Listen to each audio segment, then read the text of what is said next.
नाशिकमध्ये दिनांक 18 एप्रिल 2026 रोजी दैनिक पुढारी माध्यम समूहातर्फे भव्य सहकार महापरिषद 2026चं आयोजन करण्यात आलं. इंदिरानगर येथील हॉटेल इनराईज सयाजी येथे पार पडलेल्या या परिषदेत सहकार क्षेत्रातील विविध महत्त्वाच्या विषयांवर सखोल चर्चा व मार्गदर्शन करण्यात आले. आम्हाला माध्यम त्यांना समजावून सांगावे लागतात आहे, पण ती रील्स आणि शॉर्ट्सच्या माध्यमातून आम्हाला त्यांना समजावून सांगावं लागते की मीडिया काय आहे. तर मीडियाचं तत्व तेच आहे. तर आपल्याकडे असलेला जो सगळा अनुभवाचा खजिना आहे, तर हा आपण जेन झीमध्ये आपल्याला ट्रान्सफर करावा लागेल आणि त्यांच्या माध्यमातून ही चळवळ पुन्हा एका व्यापक स्वरूपामध्ये निर्माण करावी लागेल, उभी करावी लागेल. त्याच्यामुळे ही जी काय आव्हानं असतील, मला असं वाटतं त्या सगळ्या संदर्भात आज दिवसभरात चर्चा होईल आणि आपण नवीन पिढीला काहीतरी देऊ शकू आणि जेणेकरून ही चळवळ वेगवेगळ्या क्षेत्रांमध्ये शैक्षणिक असेल, सामाजिक राज्याचे सहकार आयुक्त दीपक तावरे यांच्या हस्ते नाशिक व सातपूर परिसरातील उत्कृष्ट कामगिरी करणाऱ्या आणि ग्राहकांना उत्तम सेवा देणाऱ्या श्री महारुद्र हनुमान नागरी सहकारी पतसंस्था मर्यादित माळी कॉलनी श्रमिक नगर यांना सन्मान चिन्ह व प्रमाणपत्र देऊन गौरवण्यात आलं. यावेळी पतसंस्थेचे चेअरमन ज्ञानेश्वर पेहरे तसेच अतुल पाटील हे उपस्थित होते. नाशिक पतसंस्था फेडरेशनचे अध्यक्ष सुनील ढिकले यांनी संस्थेच्या कार्याचे कौतुक करत अभिनंदन केले व भावी वाटचालीस शुभेच्छा दिल्या. परिषदेत सहकार क्षेत्रातील आव्हाने, संधी आणि तसेच सहकारी संस्थांसमोरील अडचणी आणि त्यावरील उपाययोजनांवर मार्गदर्शन करण्यात आले. उद्घाटन दीपक तावरे यांच्या हस्ते झाले. चेअरमन ज्ञानेश्वर पेहरे यांनी सहकार क्षेत्रात काम करतेवेळी भेडसावणारे समस्यांबाबत सहकार आयुक्त यांना प्रश्न विचारले. यावेळी प्रत्येक ठिकाणी आजार असतो. यापूर्वीचे जे सहकार आयुक्त होते त्यांनी पुण्याला PDCC बँकेमध्ये अंशदानाच्या संदर्भात एक मीटिंग बोलवली होती. त्या मीटिंगला मी आलो होतो. मला असं वाटतं की अंशदानाचा हा विषय आहे, तो गरजेचा आहे, पण खूप दिवसापासून हे भिजत गोंधळ पडलेलं आहे. आपण आपल्या भाषणामध्ये उल्लेख केला आहे, त्याला मार्ग दाखवता आहे, तेवढा प्रश्न आपण मिटवा.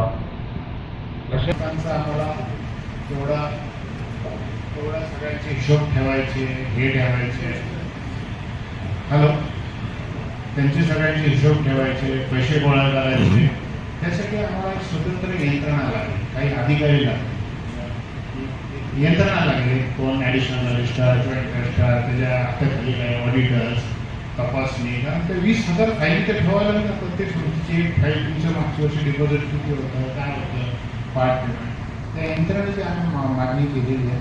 म्हणजे ती यंत्रणेची जेव्हा होईल आम्हाला त्यामध्ये काय सपोर्ट मिळेल तर आम्ही ते थोडं हे करू.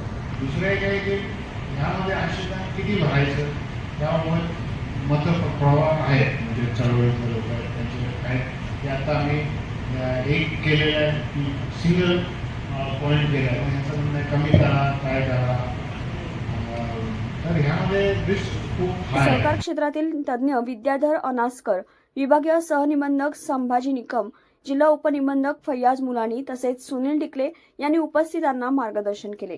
उपस्थित प्रमुख पाहुण्यांचे स्वागत पुढारी उत्तर महाराष्ट्र संपादक राहुल रणाळकर व युनिट हेड बाळासाहेब वाजे यांनी केले.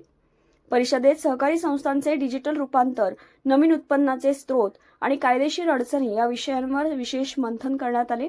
पुढारी समूहाने सामाजिक बांधिलकी जपत सहकार क्षेत्र बळकट करण्याच्या उद्देशाने या परिषदेचं आयोजन केलं होतं. यापूर्वी 2024 मध्येही अशाच प्रकारची परिषद यशस्वीरित्या पार पडली होती.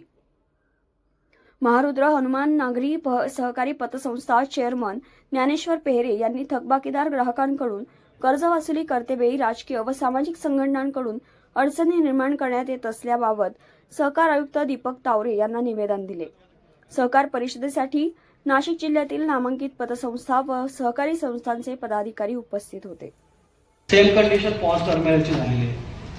तो जो पॉज टर्मिनलचा युनियन आहे तो संस्थेच्या नावावर येतो आणि जे काही ट्रान्झॅक्शन होतात, भले ते सेटलमेंट कसे होते मागच्या बाजूला, परंतु जे सेटलमेंट होतात ते सेटलमेंट सगळे आपल्या नावावर दिसतात आणि ज्या वेळेस त्याचा ट्रेल शोधला जातो तो ट्रेल सापडताना आपण त्यात दिसतो आणि मग नोटीस आपल्याला येते आणि मग आपल्याला ते उत्तर.